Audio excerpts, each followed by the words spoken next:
I used to think we ran out of time, that life simply moved too fast and carried us away before we could catch our breath.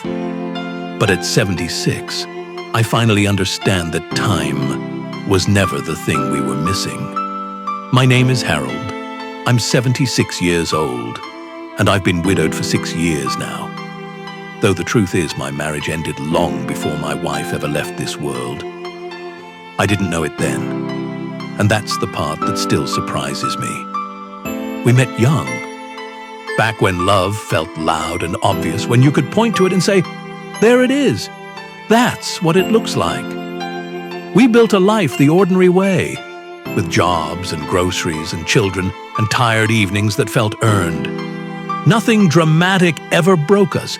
No shouting matches, no slammed doors, no one walking out with a suitcase.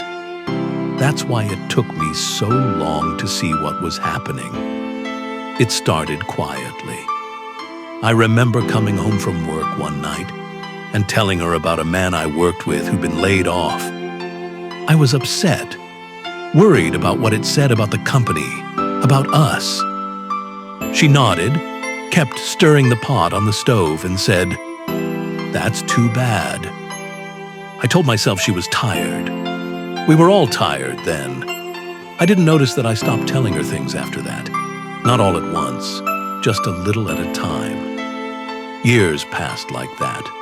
We still talked, still planned birthdays and paid bills, and sat at the same table every morning. But the conversations got smaller, practical, efficient. We spoke about what needed to be done, not about what we were thinking. When she stopped asking how my day felt instead of how it went, I didn't complain. I adjusted. I did the same thing to her without realizing it. When she mentioned being lonely after the kids moved out, I told her we were lucky they were doing well. When she said she missed how we used to laugh, I reminded her we had responsibilities now. I thought I was being steady. I see now I was being distant. There was no single moment where I could say, "This is where we lost each other." It was 100 small moments where we chose comfort over curiosity, silence over the risk of saying the wrong thing. We shared a house, a history, a last name, but we stopped sharing our inner lives. I assumed we had time to come back to that part later. When she got sick, everything narrowed. Appointments, medications, careful steps down the hallway. I became her caretaker, and I was proud of that. I told myself this was love in its purest form. And it was, in a way. But even then, there were things we didn't say. I never told her how afraid I was of losing her. And she never told me how alone she'd felt long before her body failed her. After she died, the house became very quiet. Not the peaceful kind of quiet, but the kind that gives you too much room to think. That's when the memories started lining up differently.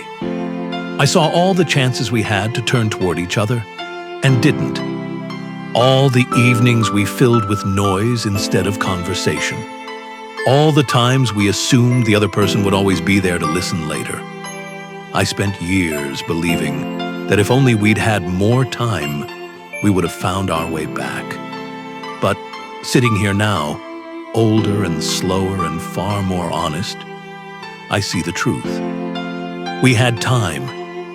What we didn't have was the courage to use it while it mattered.